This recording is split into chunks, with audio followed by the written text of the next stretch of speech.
Okay, welcome back. Today we are diving straight into the money trail, following the big institutional players, seeing where they're placing their bets. If you follow the markets, those quarterly 13F filings, they can be like a treasure map sometimes. And our mission today, well, we're digging into the latest filing from Jackson Square Partners, JSP, big fund. Their November 5th disclosure showed this brand new, pretty significant stake in a payments company, Shift4 Payments, tickers F4UR. So we really need to unpack what GSP might be seeing here, especially given, well, the stock's recent ride. Exactly. And just quickly, for anyone maybe less familiar, these 13Fs, they're mandatory, right? For funds managing over $100 million in what we call assets under management, AUM. It's not just paperwork. It's a required peek behind the curtain. Shows you what these experienced managers are holding. And when a fund like JSP opens a new position, that usually signals, some pretty serious research went into it. They're deploying capital based on a thesis. Right, so let's get specific on the trade itself. The filing showed that as of September 30th, 2025, end of Q3 JSP bought 74,100 shares of Shift4. That stake was worth what? About $5.74 million at the time? Seems straightforward, but what does that mean for a fund their size? Well, context is key here, definitely. That position, $5.74 million, it works out to 2.32% of their reported 13F assets. Now, okay, maybe $5.7 million doesn't sound huge for a giant fund, but dedicating over 2% to something brand new, our sources specifically call that meaningful. It signals real conviction. They're not just, dipping a toe in the water here. This isn't a tiny starter position. Okay, but let me just push on that meaningful bit for a second. I mean, we look at their top holdings, right? NVIDIA, Microsoft, those are way bigger. Like 7.77% for NVIDIA, 7.3% for Microsoft. Those are massive core positions. So is 2.32% really strong conviction? Or is it more like their strongest new idea, maybe in the small cap space? That's a totally fair point. And it kind of gets into how they build their portfolio. Those 7-8% slugs, yeah, those are usually their established, maybe more mature core holdings. But for a new name, especially in a space as competitive as payments, getting over that 2% threshold right out of the gate, that's significant. It suggests they see a path forward pretty clearly. Whether it's like a short-term catalyst or a longer-term growth story, it's a real commitment. It moves the needle for them. Got it. Okay, that framing helps. They see something immediate. So let's pivot then. The company itself, Shift4 Payments, FOUR. If you're putting 2.3% of your reported money into it, you need to know what it does. So what's the business? Yeah, Shift4, they're not just like the little square reader you see sometimes. They're way more comprehensive. Think integrated payment processing, point-of-sale systems, their own secure gateways, even business intelligence software. It's the whole package. And they're really focused on this thing called omnichannel card acceptance. Yeah, and that omnichannel piece is super important because think about it. A restaurant or a store, they take payments everywhere now, right? Online, in-app, at the table, at the counter. Omnichannel just means Shift4 makes all those different ways work together smoothly. Good for the customer, obviously, but also great for the merchant, getting all that data in one place. And what's really interesting, I think, is their focus.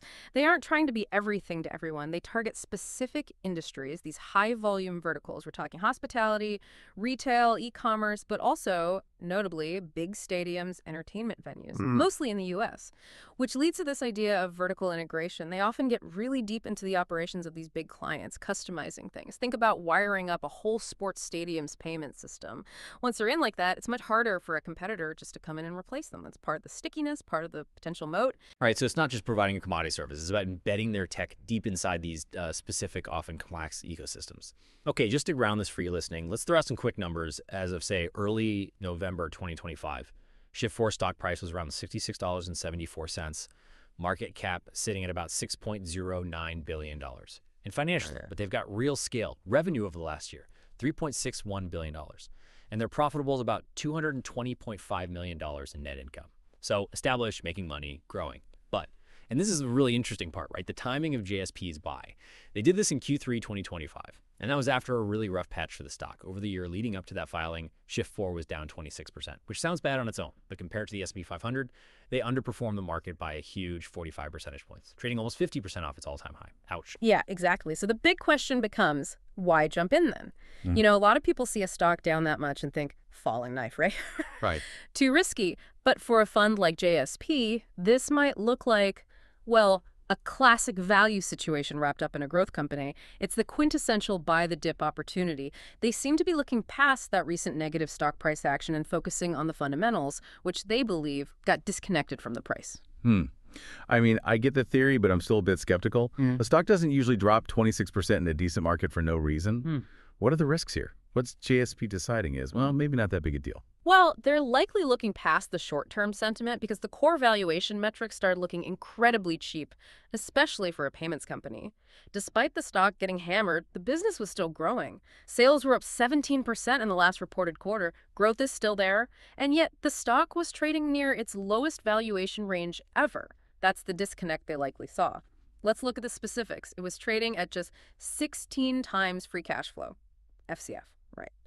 And if you look forward, based on estimates, only about 12 times forward earnings, paying 16 times free cash flow for a company growing sales at 17%.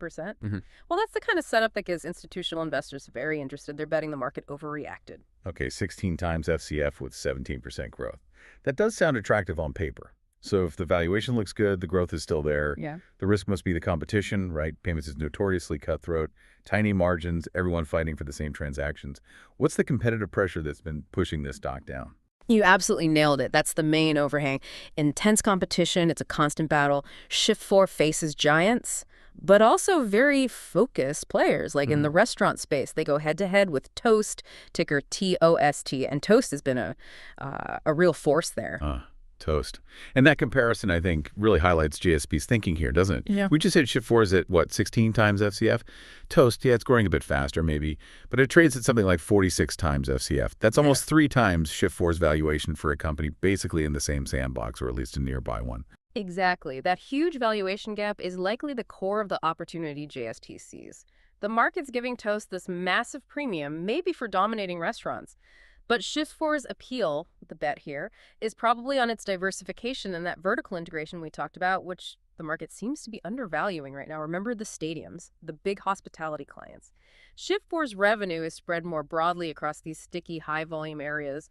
Toast is much more concentrated in restaurants, maybe more vulnerable if that specific sector hiccups. So JSP is likely betting that Shift4's diversification makes it more resilient and that its current 16x FCF multiple is just too low compared to peers like Toast at 46x. They're betting on that gap closing. Okay, so let's boil this down. What's the key takeaway for you tracking these moves? It looks like Jackson Square Partners is playing a pretty calculated buy-the-dip game here. They're making a meaningful bet. They seem to believe Shift4's focus on specific niches, hospitality, stadiums, that deep integration plus its now much lower valuation outweighs the very real competitive jungle it lives in. Buying growth, but hopefully on the cheap. Yeah, I think that's right. And it really underscores a common theme you see with institutional investors, right? They hunt for quality, they hunt for growth, but they love finding it when the price is temporarily beaten down. They have conviction that Shift4's tech and its specialized client base, that stickiness, will eventually earn it a better valuation multiple as the market maybe recognizes that resilience. Right, which leads us to one final thought, something for you to maybe chew on as you watch this space. We talked about Shift4's tech and how it integrates deeply into places like stadiums, their moat, so to speak. But how strong is that moat, really? These lucrative verticals, big stadiums, major hotel chains, they're also targets for the absolute biggest tech players out there, right? How well does Shift4's specialization actually defend them if, say, one of the true giants decides they really want to dominate payments in that specific vertical long term? Something to think about as this investment unfolds.